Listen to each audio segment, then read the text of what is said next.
Welcome to the Cutting Edge Convention, a worldwide movement to revolutionize your life. No more stumbling around in the dark, wasting precious weeks, months, and years trying to figure it out on your own. Get ready for valuable innovations and strategies. And now, here's your host, Marcy Peters, the Age Backward Mentor. Welcome to the Cutting Edge Convention. I'm your host, Marcy Peters, the Age Backward Mentor. I help smart, successful men and women step into a life they love and a body they love being in. And today we're talking brain chemistry. We're talking how to supercharge your brain. And I have a guest who you're going to love. Her name is Leah Lund. So I'm going to tell you a little bit about her, and then we're going to dive right into how you can optimize your brain, how you can get a brain makeover. And this is really important information that I want you to have. So Leah Lund is a brain coach and a neuronutrient therapist. She teaches you how to supercharge your brain so you never have to settle for feeling or being less than the person you were born to be. With a supercharged brain, you can step into the zone of living your purpose. Her programs will free you from anxiety, emotional eating, cravings, depression, low energy, insomnia, pain, poor focus, overwhelm, burnout, and more. She is an author, a speaker, a mentor for the Neuronutrient Therapy Institute, and transformational team trainer for Legacy Life Productions. And her website is onewholehealth.com and thebrainmakeover.com. Leah, welcome. Hi, Marcy. Thank you so much. I'm thrilled to be here, and I just want to thank you for putting together such a great event. Yeah, thank you. I'm really excited to share this information, innovations that can revolutionize the lives of everyone who is tuning into this event. So let's start with talking about a supercharged brain. What is a supercharged brain? That sounds amazing. It does. Well, to me, my definition of a supercharged brain is when you're clear and you're focused and you have energy and you really are unstoppable because you have this capacity to take on more. Now, if anybody listening right now, when I said take on more, you went, oh no, I'm out of here. I don't want to listen about how to do that because I'm tired already. Take a breath, because that's exactly what a supercharged brain is the capacity to be able to handle more, have more moving parts, be living fully as yourself, step into your purpose and not feeling drained or depressed or tired or burned out from that. Yeah, and I think, it's something I've definitely felt, and I still feel sometimes every once in a while, where I feel like I have, these untapped abilities, and I have so much more than I'm able to sometimes put into the situation. So wouldn't it be amazing if you can access more of your full potential and live more into the infinite, possibility that we all have, and not have to succumb to overwhelm as much. So that's what we're going to talk about specifically, what that means. So let's, where do you want to go with this? What's the first way to supercharge your brain? Well, so supercharging brain is really a combination of habits for brain health. So as you mentioned, I work a lot with brain chemistry as a neuronutrient therapist, so I'm sure we'll spend a lot of our time talking about that. That has to do with feeding the brain properly so that the brain can make our neurotransmitters that help us feel good. Then there's a whole side to it that is more neural pathway related, and how the web inside of our brain works and communicates with each other. And there's really an unlimited number of ways to train that brain through your daily habits. We used to think of the brain as very stagnant. It's not. It's growing and changing all the time. It's growing from information that you input, but it's also growing from relationship to your environment, relationship to other people, relationship to yourself. And it's not a matter of hardware or software. There's a lot of computer analogies for the brain out there, but it's really not a matter of that. It's fluid, where if there were any word for it, meaning it's changing all the time and adapting and adjusting and making micro adjustments to what's happening.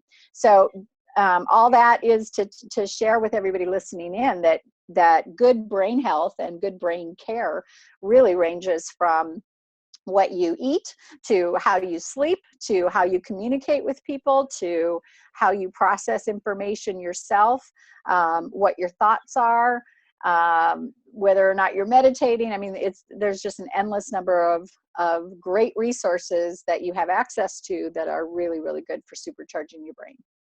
I love the idea that the brain is fluid and there's a lot of ways to continually improve it. It's not like, our bones or other structures in your body, like you mentioned, that are more or less the same and they're not necessarily going to be changing and growing. But the brain always has the ability to create new neural pathways. And so let's talk more about that. When you start working, I know that you've helped a lot of people and you've done it through this nutrient therapy. Where's the first place you start with this? With the nutrient therapy, I start with an assessment of how well your neurotransmitters are working, or really a more accurate way to say that would be what level of neurotransmitter you're producing, because how it should work. And I'm talking about things like serotonin, and there's 3 other main categories of neurotransmitter that if your brain is making enough of these molecules on a daily basis, all the time, because it has the right raw material, which are basically amino acids, vitamins, minerals. If the brain has that going, it's making these molecules all the time. There's an excess of them, and you reserve some I think of it as 4 different little gas tanks in our head. If you have a strong reserve, then even if you encounter something that is stressful or challenging or new, you have the supply to meet with that new demand. So in other words, it doesn't zap you, doesn't zap your energy, doesn't put you into total overwhelm, because you have a reserve of your neurotransmitters that can deal with that particular situation. So in working with someone, so then what happens if you don't have that reserve? Even a smaller stress that maybe you look at and you think, well, a year ago that could have happened and it wouldn't bother me at all, and now I'm upset, or I'm crying, or I'm just exhausted and wiped out from it. That's because the reserve is low. So now even a stress that wouldn't have been a big deal before might be a much bigger deal, because you just don't have the chemical coping mechanism that is part of your brain's design. So I begin, number 1, by assessing that. And I do that assessment through a symptom assessment. So a 1 to 10 scale of 40 different symptoms and signs of neurotransmitter depletion. And that's a very strong and reliable indicator. In fact, you can do a blood platelet test. That's really the test that's available out there that we find to be accurate. However, as opposed to urine, I have to say that because there's a lot on the internet about urinary neurotransmitter tests. I don't find them reliable. But I don't even use the blood test in the vast majority of cases, unless somebody's pregnant or nursing, because then we have 2 brains we're dealing with. For the most part, we can work simply off of this list of symptoms and know, are you low in serotonin? Are you low in endorphin? Are you low in GABA? Most people who are depleted in one are depleted in all 4, to be honest, because all the same things either work for you or work against you. Yeah, that makes sense. So it actually, it seems to me like a lot of people, and it's people who come to me, but just people in general are dealing with overwhelm and stress and fatigue. So it almost seems like many people would be neurotransmitter depleted. Do you find that to be true? I do. There's studies that show anywhere from 80 to 86%, for example, of people in the US are low in serotonin. I think there's also underreporters, so it's probably higher. And it's a funny thing. It's sometimes perceived as a bit of a weakness. And I think our society, we don't want to show our weakness, right? So I think there is a fair amount of underreporting. And if there's one thing that people walk away from this listening to us today with, is that if you are among the depleted, so to speak, it's it's correctable. It's easily correctable. And it's actually a physical explanation for how you've been feeling. And I compare it oftentimes to if you're trying to run a marathon, but you have a broken leg. I suppose there's some diehard willpower people out there that'll make it somehow anyway, and probably hurt themselves more in the process, hopping and crawling. But it would make a lot of sense to heal the leg and then train for the marathon. And this is no different. This is a physical biochemical thing that doesn't mean you're any less powerful than anybody else, or it doesn't mean it's a personality that you're stuck with forever. It's just a biochemical sign, and we repair it nutritionally, and you can feel great again. Maybe even better than you ever have, because you can literally inherit these deficiencies and be born. I know I was born low in serotonin for sure. I didn't know that was what it was, but I know now that I was. Wow. So, okay, so you've been through it yourself, and what a relief to many people who are with us today who are dealing with, some of these symptoms. Can you go over the list of symptoms again? Sure. So I'll share a few of the biggies, but again, it's 40 symptoms. So, so for example, in serotonin, low serotonin is what causes a lot of our what we would consider mood disorders. So anxiety, depression, feeling irritable, feeling angry, all of that is due to low serotonin. Low serotonin also causes issues with our sleep, because if you don't have enough serotonin molecules, then you don't have any that convert to melatonin molecules and help you sleep. So all kinds of insomnia. Low serotonin, one of the amazing things the brain does is if it isn't able to make enough of these chemicals, it will send out messages to try to get something going, to get some raw materials to make the chemical. And so in the case of low serotonin, the brain will literally send out a craving for starches and sweets. And that has to do with what happens when you eat a starch and a sweet, and the insulin sweeping the bloodstream, and certain amino acids make it over the blood-brain barrier. It changes the priority order. And it's not important to remember all of what I just said there. The point is, literally, it's not your imagination. You will have a craving for sweet and starches when you're low in serotonin, because it will give you a little bit of a rush, a little bit of a boost for a second, and it feels good. So all of a sudden, these things that kind of seemed just like who we are, or maybe we don't have enough willpower like other people, you're hopefully starting to understand it's just a matter of the biochemistry. So that's just serotonin, and other things too for low serotonin, like headaches, including migraine headaches, TMJ, fibromyalgia, all of those signs of hyperactivity, signs of low serotonin. Then we have a group of neurochemicals called catecholamine. These include things like dopamine as the parent, the main. And that's all energy, focus, enthusiasm, not feeling blah, feeling excited about life, feeling satisfied with what you're doing. And this is the diagnosis of ADD. If you've been diagnosed, or even just feel like you're probably ADD, that difficulty in focusing your attention is caused by depleted levels of dopamine and the other catecholamines. And then we have two others. We have GABA, and GABA is a chemical that literally neutralizes our adrenaline.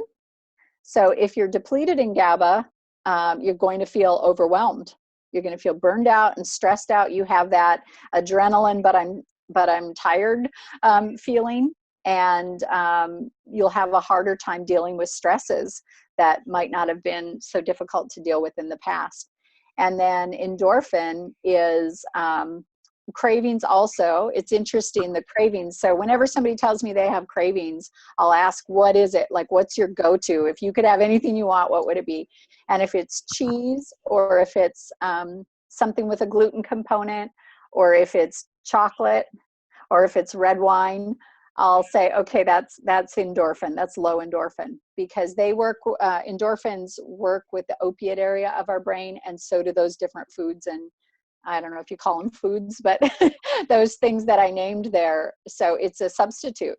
The substitute is red wine and dark chocolate instead of what the brain really needs to be making endorphins. So anytime there's a craving for comfort, reward, treat, I hear somebody use the word love, oh, I love cheese, then I'm pretty sure that low endorphin is involved. So it's pretty fascinating. It runs a broad spectrum of mood and physical and cravings, and really most things that we do that are unhealthy for us, intellectually we know they're not healthy for us. It's probably due to a neurotransmitter depletion, that your brain is trying to get some kind of substitute to get that chemical being made. Even this is kind of interesting, even in the case of endorphin, because endorphin is our pleasure, our love, our feel-good kind of chemical. Even things like addiction to pornography or cutting, self-harm, those are caused by low endorphin as well. Yeah, it almost sounds like this could be the explanation for self-sabotage and addictions. Absolutely. Absolutely. There's not nearly enough of our recovery centers include neuronutrition, but those that do are highly successful. I have a colleague out in Sacramento County who, for the actual county, she was brought in to work with people that were in drug and alcohol rehab, court ordered. And when she got there, only about 13% of people that went through that recovery program stayed out of the system after that. The rest came back. And through her work, 93% were successful in staying out of the system. And then the state of California cut the budget and they cut out her program, and it totally dropped off again. And they called her back and they said, we'll give you double the budget, because obviously this is working for the long-term goal of keeping people from coming back into the system.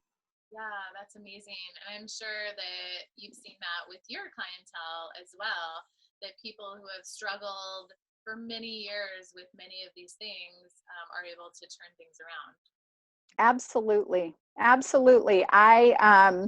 It is not uncommon. This phrase I'm going to share, I've heard multiple times, and it's not like they talk to each other, you know, so, but I've had somebody say, I forgot to eat my ice cream that I have every night. You know, all of a sudden I forgot. I actually forgot. Oh, how are you doing on tapering off your coffee? Oh, I forgot all about it. And that's unbelievably powerful, right? If something that feels like it's just plagued you for years and you're so addicted to, and now you can just walk away from it and not even give it a thought. I call it the healthy indifference.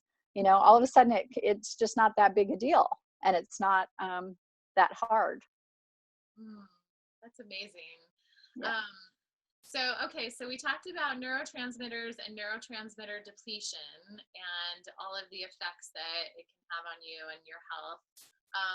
So once someone starts to understand what's going on and turn things around, how long does it usually take? So of course it's different for each person, but the overview of repairing this is that you start with very high concentrations of specific amino acids. So you would take some supplements of amino acids and vitamins and minerals for a period of time, each specific to one of the chemicals. So average that I see in my clients is that people need to be taking that protocol for probably 5 or 6 months.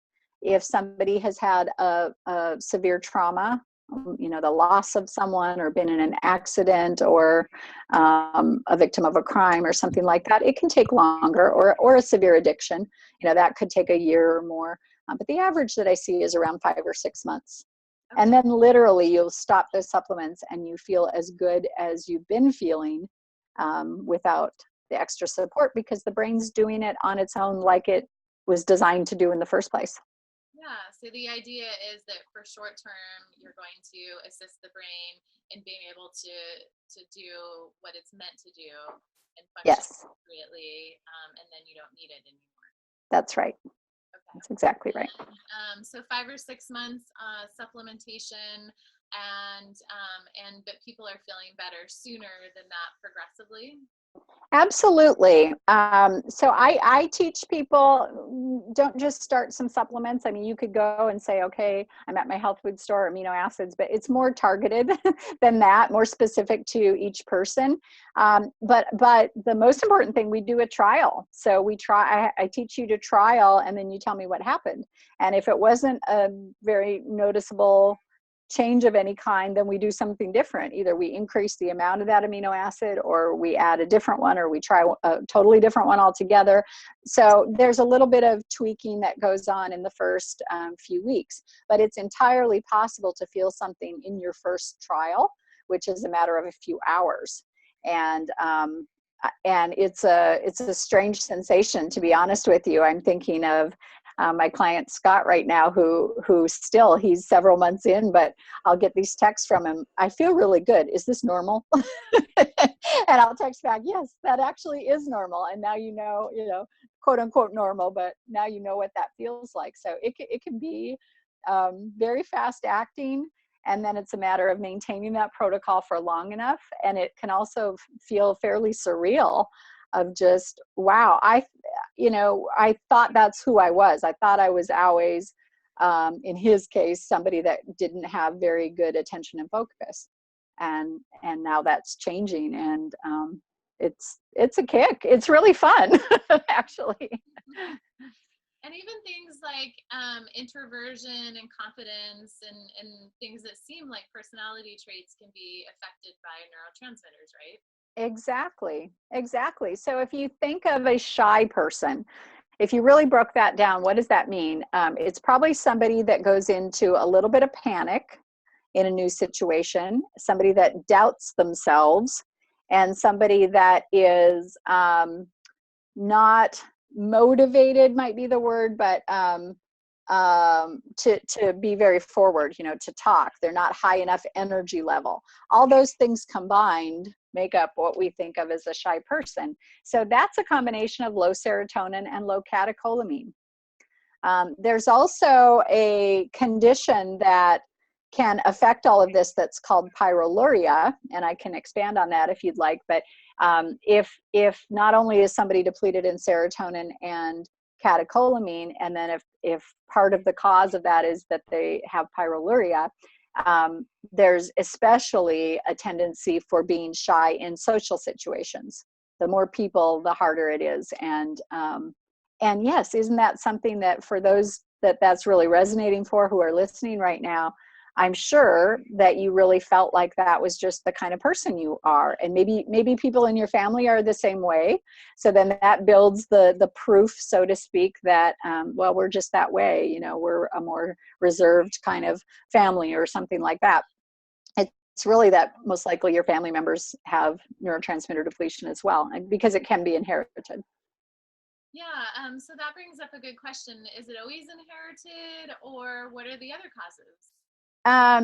Yeah, that does bring up a good question. So inherited is only one of the causes. The other causes would be improper nutrition, and that can be from the start as a young person, or it can be as we're older.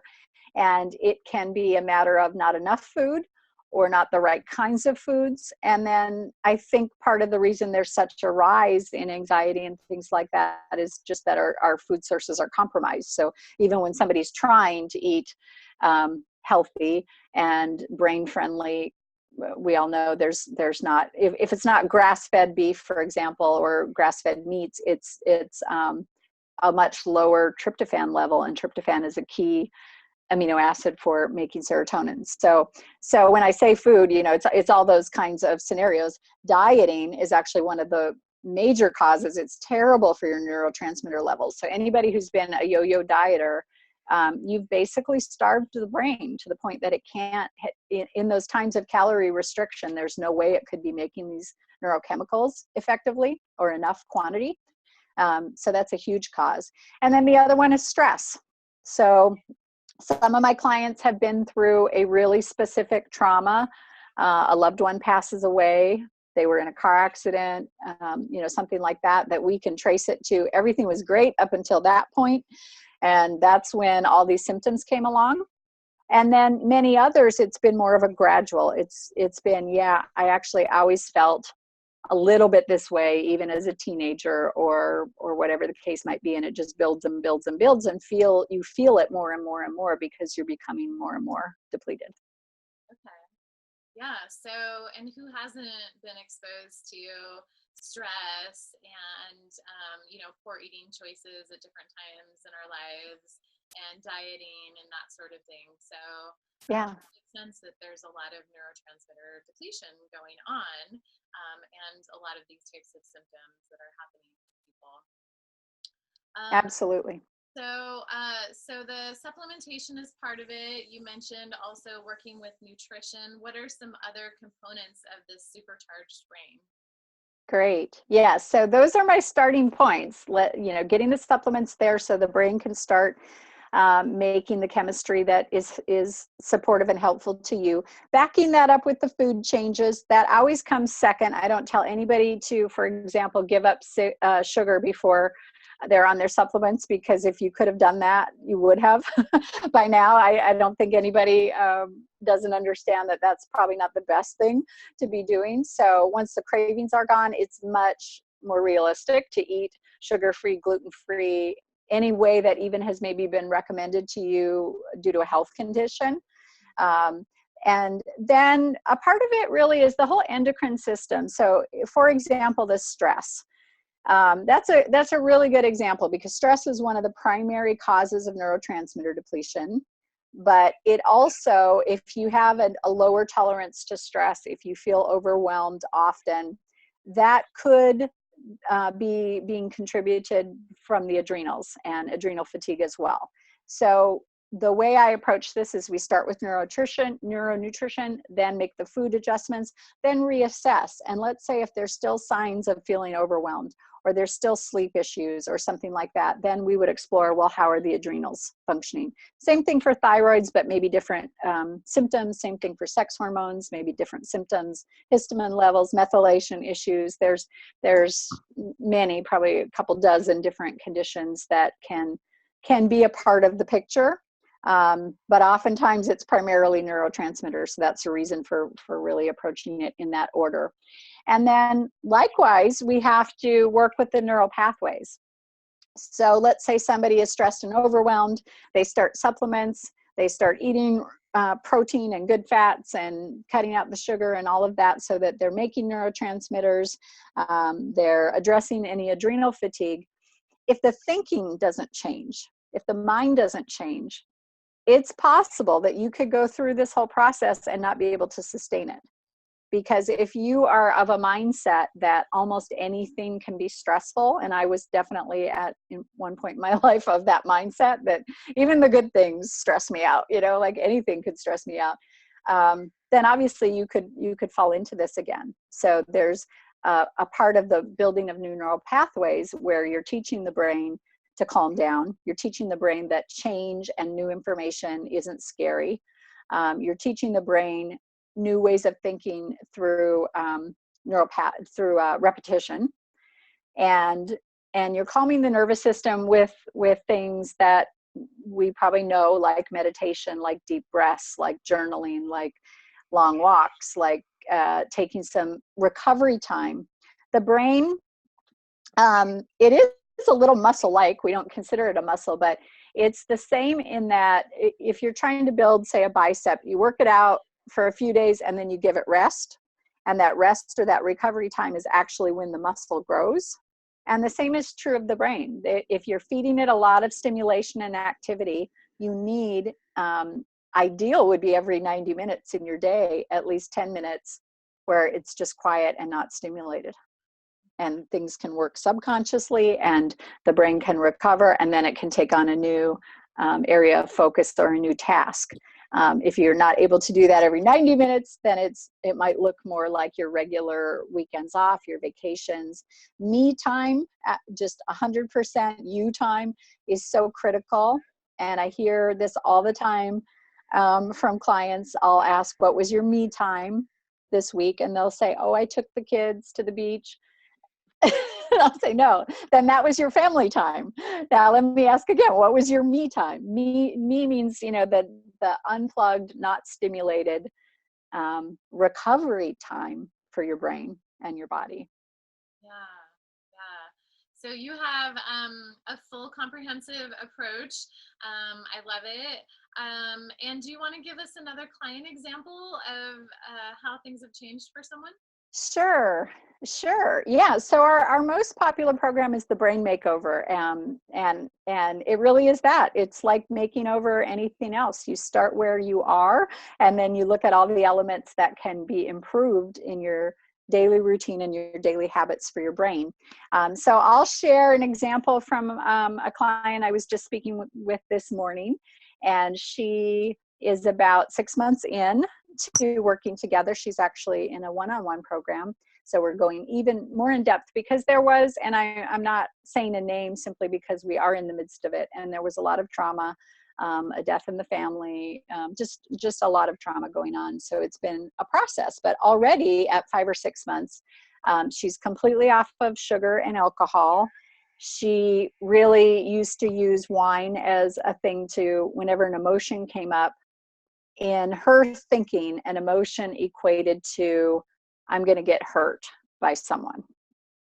And so that was the cycle, was emotion, uh-oh, I'm going to get hurt by someone, I'm going to have a glass of wine so I don't feel that emotion. And so we've gone through this whole process of, first of all, restoring brain chemistry so the brain isn't sending out the sweet craving that is especially enticing to have the wine, but then exercise and sunrise sunset ritual, which means me time at the start and the end of every single day that's just for her.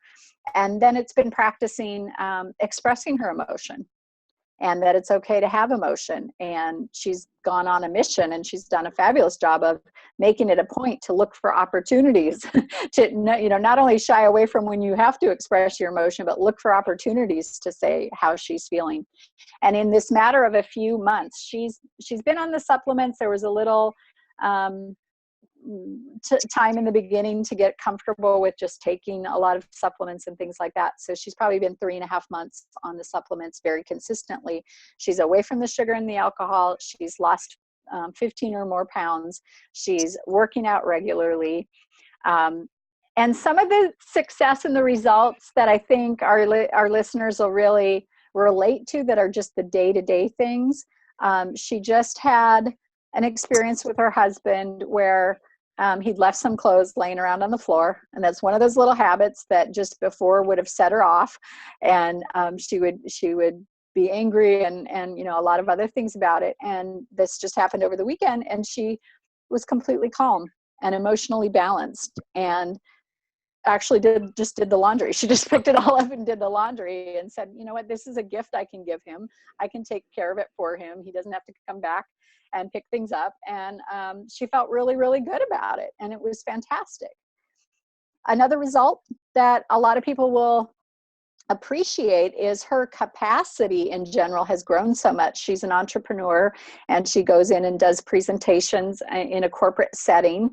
And she has one this afternoon, and it's a pretty high profile client to potentially work with, and she's not nervous about it. She's feeling confident.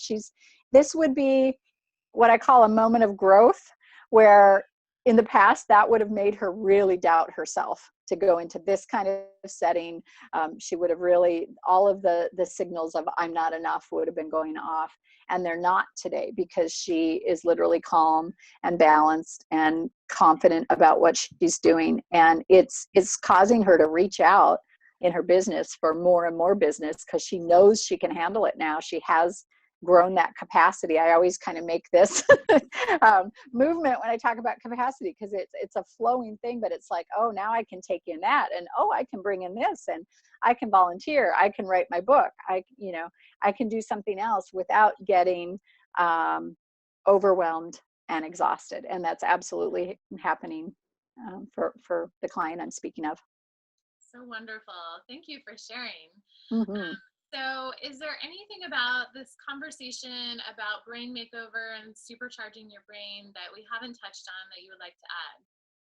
Well, there are so many strategies, exercises, brain exercises that you can implement and that we do in this program, that there's just not time to go into them all.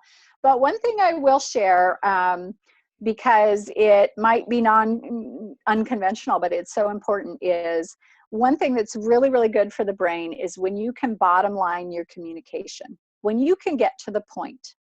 And the reason that's good for the brain is that overstimulating the brain causes it to go in the stress mode.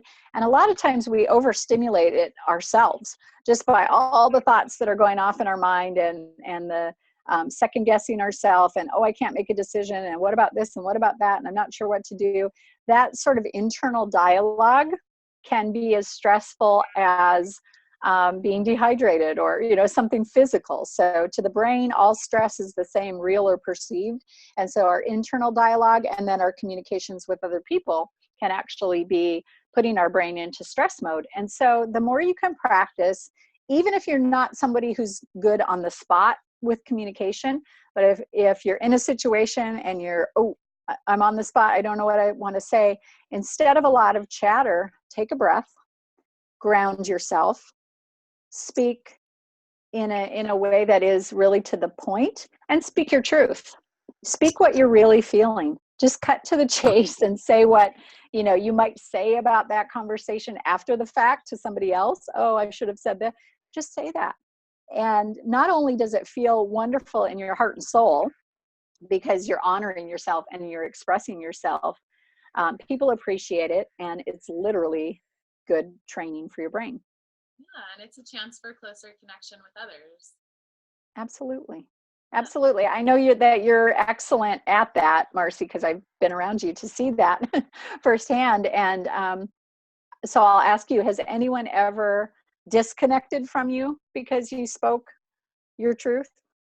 I mean, actually, I used to worry about that. And what I realized is the more I am open and vulnerable, the more people can connect with me and the more they appreciate it and feel closer to me. Yeah. So it's just the opposite of what you might assume, which right. is how the mind works sometimes in telling us falsehoods. Yeah. Our brain does, so there's mind and there's brain, and brain is physical, and you can, even take a picture of it now.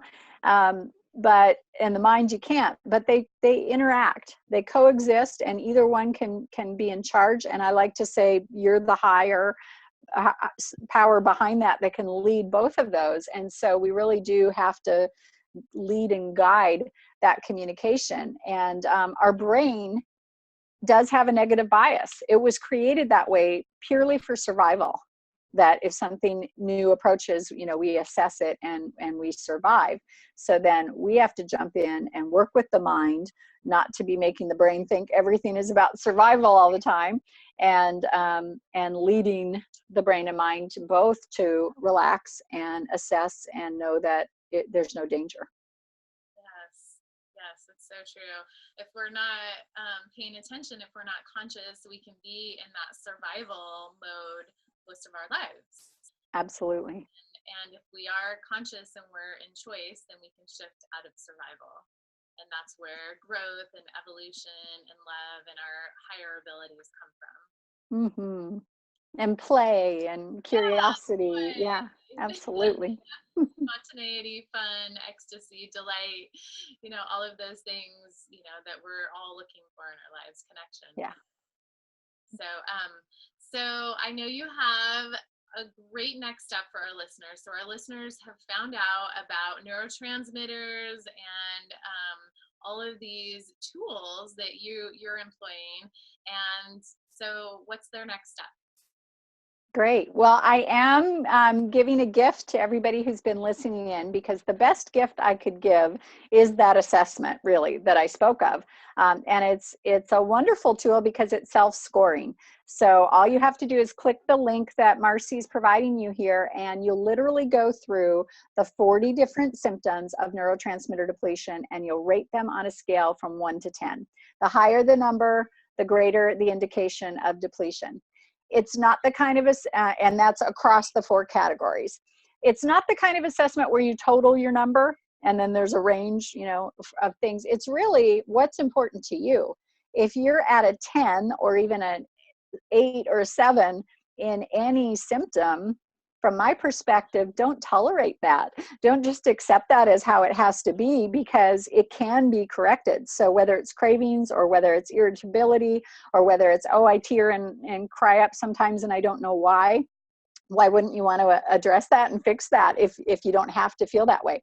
This is also, I want to add, as I say that, that we're talking about false emotion. So we're not talking about numbing out real emotion. If something's sad, you should feel sad, but then you should come back to neutral and be okay and move forward. So when I say crying and tearing up, it's if it's unexplained or it's maybe to a degree that's not really appropriate for what happened. It's not based on reality. It's something else. It's biochemical. So you'll take the assessment. You'll get a copy of the numbers. It doesn't indicate exactly the neurotransmitter, but just to give listeners an idea for interpretation, the first 16 or 17 I'll relate to serotonin. Then there's 4 or 5 about dopamine and other catecholamines, 4 about GABA, and 4 about endorphin. And the last 2 are related to blood sugar balance, which plays a huge role in all of that. So the assessment, self-scoring, yours completely free. And I wanted to add to that if you take the assessment and really feel like this is applying to you and it's time to do something about this, or now you can do something about this, I am making room on my calendar for the next couple of days to talk with you individually about your assessment. So there will be as many spots as I could add to the calendar over the couple of days after this interview. They will fill up fast.